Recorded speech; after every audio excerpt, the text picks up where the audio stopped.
Bismillahirrahmanirrahim. Assalamualaikum warahmatullahi wabarakatuh. Ya, alhamdulillahirrahmanirrahim. Pada kesempatan kali ini kita akan belajar bab pertama, yaitu mengenai penjualan kredit, wesel, dan angsuran. Dibuka lagi LKS-nya. Silakan dibuka ya. Yang kita bahas yang pertama itu adalah penjualan kredit. Apa penjualan kredit itu? Penjualan yang pembayarannya akan diterima dalam jangka waktu tertentu setelah penjualan dilakukan sesuai kesepakatan antara penjual dan pembeli. Ini biasanya yang kita jumpai ini sering ya, terutama kredit motor, kredit HP, dan lain sebagainya. Jadi pembayarannya itu secara berkala, tidak secara kontan atau langsung gitu. Fungsi kredit itu ada beberapa. Ada fungsi penjualan, fungsi kredit juga, fungsi gudang, fungsi pengiriman, fungsi penagihan, dan fungsi akuntansi. Ada unsur-unsur kredit di mana unsur ini yang pertama ada dua pihak, yaitu pihak penjual dan pihak pembeli. Ada kerjasama antara dua pihak itu, ada penyerahan barang. Berarti jelas ya, ada barangnya untuk yang dikreditkan apa motor atau HP dan sebagainya. Unsur waktu itu terkait dengan tenggat waktu yang ditentukan. Misal batas kreditnya sampai berapa tahun nih untuk pembayaran motor, misal 2 tahun. Nah, resikonya pasti ada resiko dalam pengkreditan. Nah, maka dari itu biasanya yang pemberi kredit ini dia harus ada yang namanya meminta jaminan kepada yang meminta dikredit, yang peminta dikreditkan. Bunga sebagai kompensasi pasti selalu ada bunga dalam unsur kredit. Kenapa begitu? Beda ya antara penjualan kontan dan penjualan kredit. Kalau penjualan kontan itu kan berarti dia sekali bayar langsung lunas. Tapi kalau kredit pasti perusahaan juga akan nyari keuntungannya melalui bunga. Kenapa? Karena pembayarannya itu secara berkala, lebih sedikit tapi rutin gitu. Pasti selalu ada bunganya. Kemudian, pencatatan penjualan yaitu pada saat terjadinya, misal ini tanggal 1 Desember 2019, PD Makmur menjual barang dagang sejumlah 25 juta kepada toko Merpati dengan syarat N/30. Pokoknya yang harus kalian pelajari, intinya ini kalau ada penjualan itu dengan kata-kata syarat N/30 atau 2/10 N/30. Nah, itu namanya penjualan kredit. Nah, untuk yang PD Makmur ini jurnalnya adalah piutang dagang 25 juta, penjualannya 25 juta. Kenapa? Karena secara kredit berarti kita menambahkan piutang kepada kita atas apa? Atas penjualan. Piutang bertambah, penjualan bertambah. Piutang bertambah di debit, penjualan bertambah di kredit. Nah, saat retur, ternyata pada tanggal 5 Desember ini dikembalikan barang yang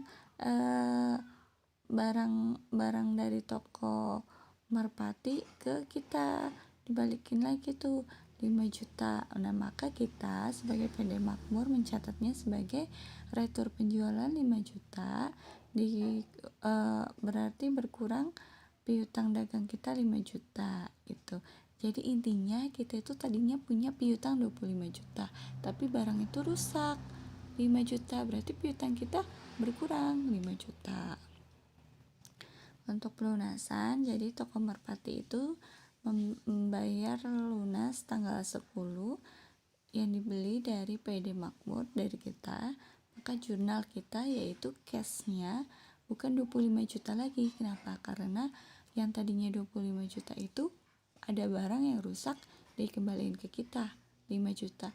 Berarti cash yang kita terima itu adalah 20 juta. Piutang dagangnya 20 juta berkurang. Kemudian pengertian wesel. Nah, Wesel itu sendiri adalah surat berharga berisi perintah bayar dari penarik ya yang membuat surat itu kepada yang berutang untuk membayar sejumlah uang tertentu. Ini biasanya bertahap ya. Misal dari penjualan barang dagang secara kredit, nah itu kan berarti piutang dagang. Nah digantikan misal disertai dengan wesel. Nah jadilah dari piutang dagang menjadi piutang wesel. Seperti itu sih biasanya kasus-kasusnya. Untuk pengakuan piutang wesel biasanya satu bersamaan dengan transaksi penjualan kredit. Nah ini yang ibu jelasin barusan, penjualan kredit menjadi piutang wesel. Nah jadi gini, perumpamaan perusahaan menjual barang dagangnya itu 10 juta 10 juta itu ternyata si yang penjualnya itu memberlakukan dengan wesel. Jadi piutang dagangnya yang tadinya di debit jadi di kredit, yang di debit adalah piutang wesel gitu, digantikan. Pemberian pinjaman uang menjadi piutang wesel, iya, perubahan dari piutang dagang menjadi piutang wesel udah dijelasin. Untuk pencatatan piutang wesel ada 2, yaitu saat penjualan, di mana contoh kasusnya 3 Oktober 2019 PT Nusantara menjual barang dagangnya kepada PT Sala seharga 15 juta disertai wesel dengan nominal 15.500.000 dalam 3 bulan. Nah, berarti piutang weselnya bertambah 15.500.000, penjualannya bertambah 15.500.000. Pada saat pelunasan, maka tanggal 3 Januari 2020 ini PT Sala melunasi piutangnya. Jurnalnya itu yang kita bikin kas bertambah senilai nominal weselnya yaitu 15.500.000. Nah, piutang weselnya berkurang 15.500.000. Penjualan angsuran, kita ke penjualan angsuran yang mana dia dilakukan dengan perjanjian. Pembayarannya itu dilaksanakan secara bertahap pada saat barang-barangnya diserahkan kepada pembeli. Nah, penjual ini menerima pembayaran pertama sebagian dari harga penjualan. Kita lihat untuk kasusnya. Nah, ini ada perbedaan penjualan kredit dan angsuran. Perbedaannya yang pertama, penjualan angsuran itu lebih lama, sampai 5 tahun daripada penjualan kredit yang biasanya hanya 2 bulan, 3 bulan, dan sebagainya. Pada kredit biasa, perbandingan hak milik barang kepada pembeli langsung terjadi, tapi kalau untuk penjualan angsuran tidak terjadi. Resiko kerugian tidak tertagihnya piutang. Biaya penagihan piutang lebih besar jumlahnya pada angsuran daripada penjualan kredit. Jadi yang lebih merasa dirugikan itu adalah penjualan angsuran. Ya kan biasanya ada orang yang telat bayar dan sebagainya, itu resiko dari perusahaan yang menjual untuk angsuran. Dalam penjualan angsuran yang keempat, biasanya dibuat perjanjian antara pembeli dan penjual sehingga penjual tidak dirugikan nih. Jadi jika terjadi kepemilikan kembali terhadap barang yang telah dijual secara angsuran. Jadi biasanya yang kita temui nih orang ngangsur motor ya, ngangsur motor 3 tahun tapi dia stuck di 1 tahun, kemudian dia masih tetap tuh beroperasi si motornya. Nah tapi pas di jalan ketemulah sama dealernya, biasanya tuh langsung diminta barangnya karena jatuhnya itu kan ada di awal tuh ada perjanjian, kalau tidak bisa bayar maka kepemilikan kembali diambil kembali oleh perusahaan gitu. Pencatatan penjualan angsuran ya nggak kelihatan lagi. Pada tanggal 1 November PT Mewah menjual 20 unit. Harga pokok per kaplingnya, harga yang punyanya PT Mewah ini yang ditentukan dari PT Mewah itu 200 juta, dijual harganya 300 juta, ditambah bunga 10% per tahun, pembayarannya 6 bulan. 6 bulan sekali selama 5 tahun atau 10 kali dengan uang muka 20% dan bunga dihitung dari sisa pinjaman. Yang pertama, kita mencatat untuk penjualan penerimaan uang muka, yaitu penjualan 20 unit dikalikan dengan harga yang dijualnya berapa tadi? 300 juta. Maka hasilnya 6 miliar.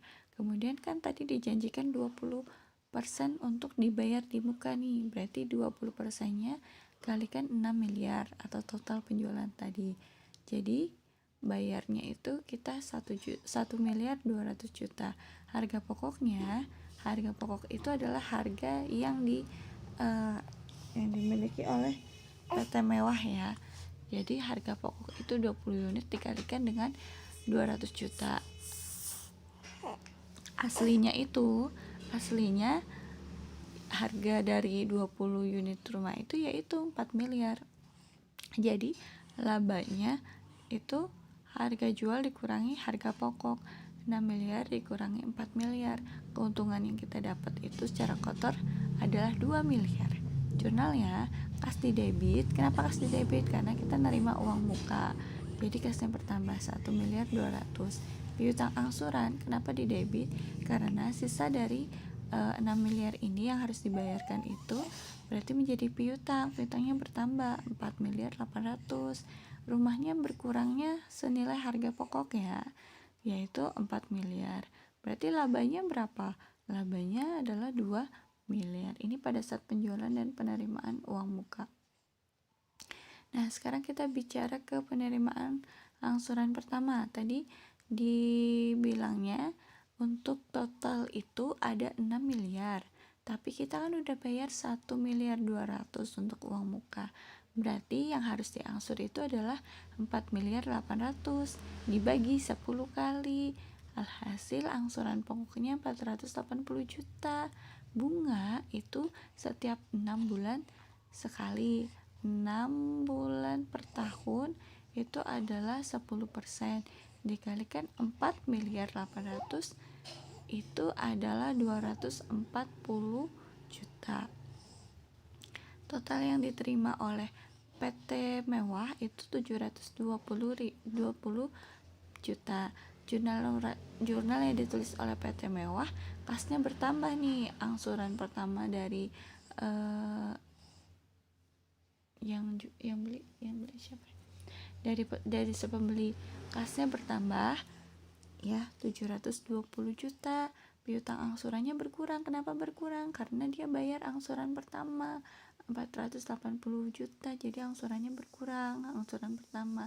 Pendapatan bunga bertambah 240 juta. Jadi intinya kalau untuk penerimaan angsuran ini yang berubah itu adalah kas dan pendapatan bunga ya, selalu kas dan pendapatan bunga yang berubah. Kita lihat di penerimaan kedua, angsuran pokoknya 480 juta. Nah, bunganya itu terhitung dari 4 miliar 800 dikurangi dari angsuran pertama tadi. Angsuran pertama kan 480 juta. Nah, maka sisa untuk bunganya itu, sisa yang harus dibayarkan itu terkait bunga dikalikan 6 per 12 dikalikan 10% dikali berapa tuh? 3 miliar sekian ya.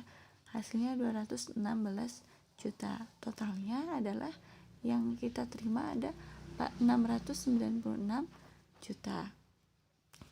Kemudian jurnalnya yang berubah itu adalah kas dan juga pendapatan bunga. Piutang angsuran tetap berkurang di kredit 480 juta sejumlah angsuran pokoknya. Di mana di sini kasnya itu 696 juta, beda ya dari angsuran pertama. Kemudian pendapatan bunganya itu 216 juta rupiah. Nah, sekian pembelajaran jam pertama jam kedua. Nah, nanti disusul dengan insya Allah Ibu akan mengadakan UH ya. Kalian baca-baca aja. Nanti Ibu bikin soalnya ada 10 pilihan ganda insya Allah ya. Terima kasih. Wabillahi taufiq wal hidayah. Wassalamualaikum warahmatullahi wabarakatuh.